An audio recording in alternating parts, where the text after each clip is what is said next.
Hello and welcome to yet another training mission videos for the Israeli theater. This time we'll go over training mission number 4, the GBU 15. The GBU 15 is a standoff precision guidance munition. It's actually a Mark 84 2,000 pound general purpose bomb with some fins slapped on it and a camera in the nose allowing it to hit where you want exactly. What do I mean by exactly? The weapon, unlike say Maverick, is not a fire and forget weapon. You're not pointing the camera at the target, telling the weapon, I want to hit that one, and the weapon just go. No. The camera feed is sent back, transmitted back to the launching platform, the launching aircraft, via the use of this little baby on the center line. This is the AXQ-14, and that's actually a dialing pod. So the weapon transmits an image back. The image is then displayed on a screen in the back seat where the Wizzo sits. The Wizzo then looks at the target and the target area initially and tell the missile, the bomb, exactly what he wants it to do, where he wants to go. Then the commands are transmitted back. So in order to utilize the GBU-15, you have to have the AXQ-14 or AQX, never mind, it has 14 on the end. So 14 goes with the GBU-15. You have to have both in order to be able to utilize GBU-15. Now, the GBU-15 has 4 variants. Only 2 of them are implemented in Falcon currently. 2 variants are with the Mark 84. 2 variants are with the BLU 109, which is the penetrative version of the Mark 84. In BMS, we have only the BLU 109 because you want to hit exactly a bunker, so you want the maximum damage possible to the target, so the 109 is the preferred option. And you have 2 variants, the TV and the infrared. The TV allows you to engage day only, while the infrared will allow you to engage both day and night.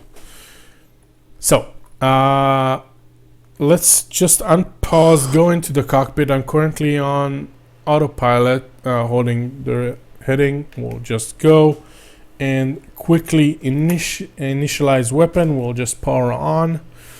It takes 3 minutes to warm up. We'll set the TGP to air ground mode and we'll set weapon on the right MFD.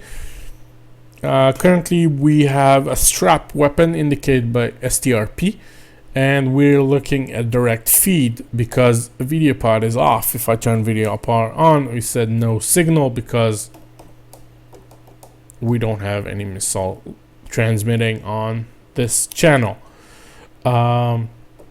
So we have 2 weapons, infrared on the left and TV on the right. We'll just go with, I don't know, whatever selected. It's the IR, I think.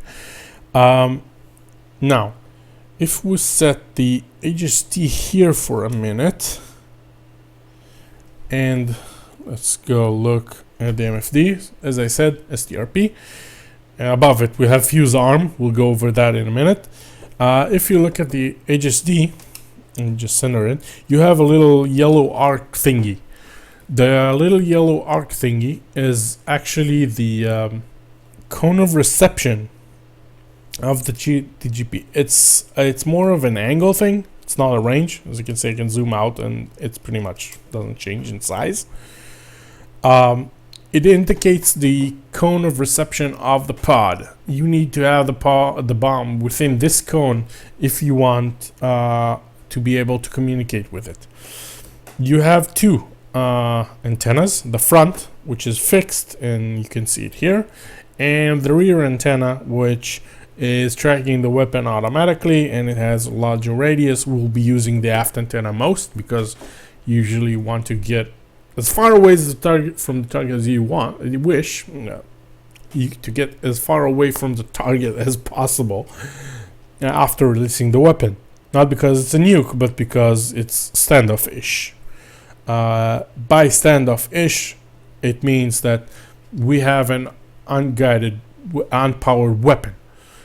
So the range is limited by the altitude from which you release the weapon. In this case, in normal speed, say Mach 8.5 to say 9 something, we're talking about roughly 1,000 feet of altitude, giving you 1 nautical mile range.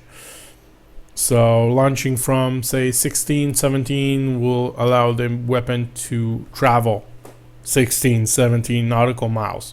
So once you release the weapon, you want to turn out to minimize your risk and put the weapon on your 5 o'clock or 7, depends on the direction you want.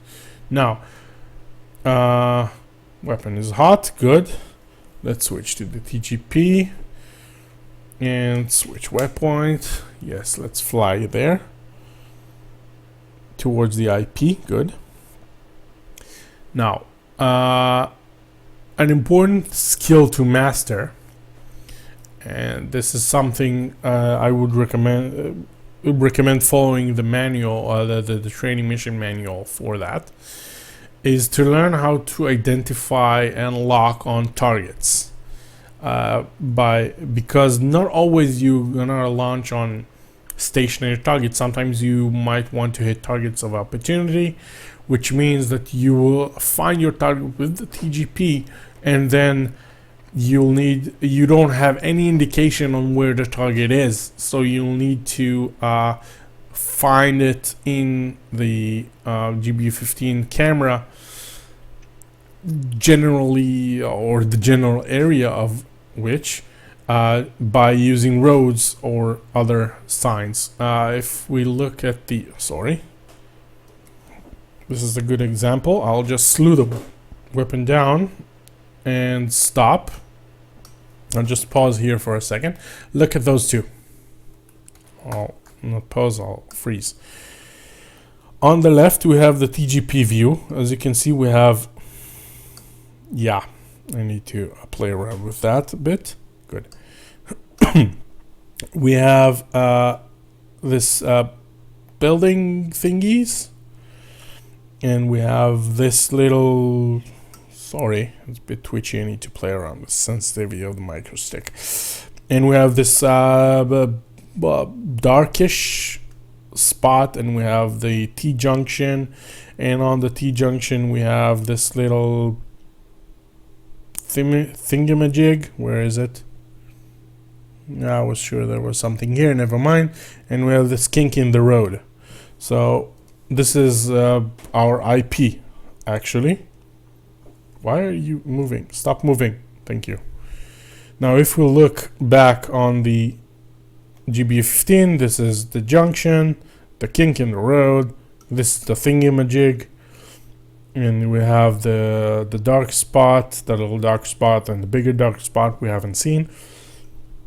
So we know we'll look at the same place, and we have the HUD reticle to help us out. We have this little circle. We need to put it onto the TD box or whatever box, and it's pretty much smack on. So use that for reference. Now let's unpause again. I'll stay with the HUD view for now. I'll set the autopilot to attitude instead of steering, and we'll set the weapon, the target coordinates. Now I can either wait till I'll get a lock and see the target, or I can go on faith, and turn into the target and launch a weapon through clouds, hoping I will be able to spot. If it's a target you're familiar with, a static target, and you memorized it, go ahead. If you're launching on target of opportunity, wait until you have a visual on the target in the TGP. before you jump into action. The last thing you want is to launch on where you think the target is, and it's not, and you're not familiar enough with the setting, with the target area, to be able to correctly locate the target.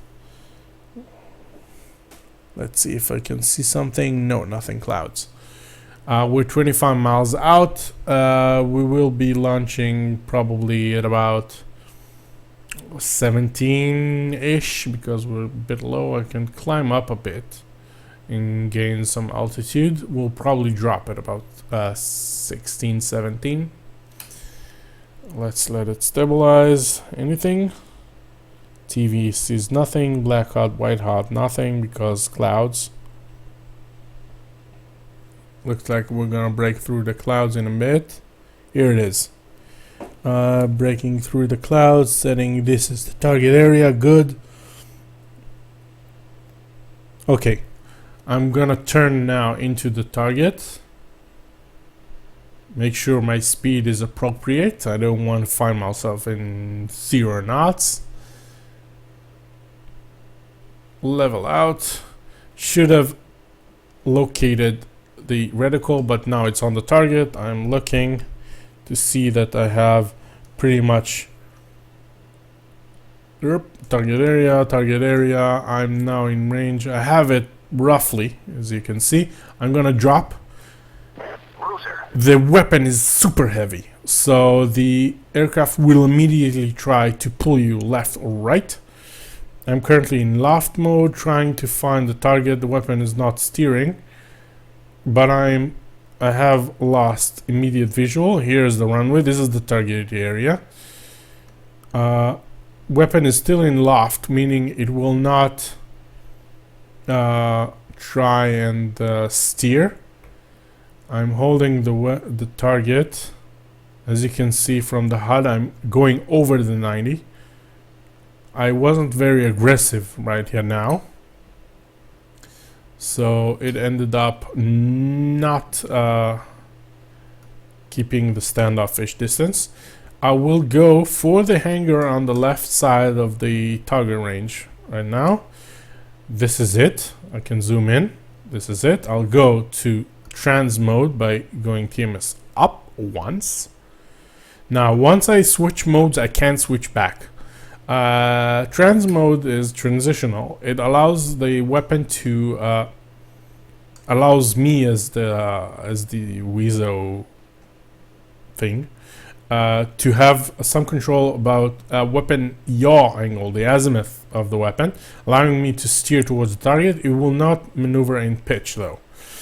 Now I'm sure this is the target. I'll go terminal by hitting TMS up again. And now the target is certain. I'll go TMS up long again to arm the fuse. Now the weapon has a lot of inertia. It will wiggle around, so hitting small targets a problem, but I go for the door and bam. Weapon was armed, and you can see on the TGP. No, you can't see in the TGP. Now you can see in the TGP. And the target area is covered in smoke. That's it. Flight time is about 2 minutes. As you can see, it's very packed because you initially need to turn out of the target, and because it's 2,500 pounds of bomb leaving one of your wings, the aircraft will immediately go out of whack. It'll try and pull the hardest as it can towards the heavy wing. So bear in mind, you need to fight that. And in addition to fighting that, you still need to maintain target position awareness and aim towards the target. That is why it is highly recommended that if you have a human wingman, the leader or the guy throwing, the person that launches the weapon will become passive. It will not try, he will not try and maintain position, the formation, any situational awareness whatsoever. And the other person will take the responsibility. He will maintain air-to-air cover, alert from missiles if possible, and maintain formation in general, because as you can see, the flight path is very sporadic. You're pretty much busy on keeping the aircraft aloft. It takes some practice to get the flight path properly, and that's it. Once you gain confidence, you can go and hit small and small targets. Right next to the hangar, there is a little strafing target. It is pretty hard to hit, though, with the GBU 15 because of the inertia of the weapon. The weapon will try to pitch up and down and side to side and wiggle around the crosshair, so you might get a near miss. So don't get frustrated, it happens. Gain confidence, practice a lot, and I'm pretty sure you'll be able to utilize this weapon to strike, say, heavy targets of opportunity, or stationary SAMs, or airfield installations, or the sky's the limit. Actually, you can hit SAMs with this one. You can go after mobile SAMs less effectively, but stationary SA2s, SA3s can be destroyed using the GBU 15.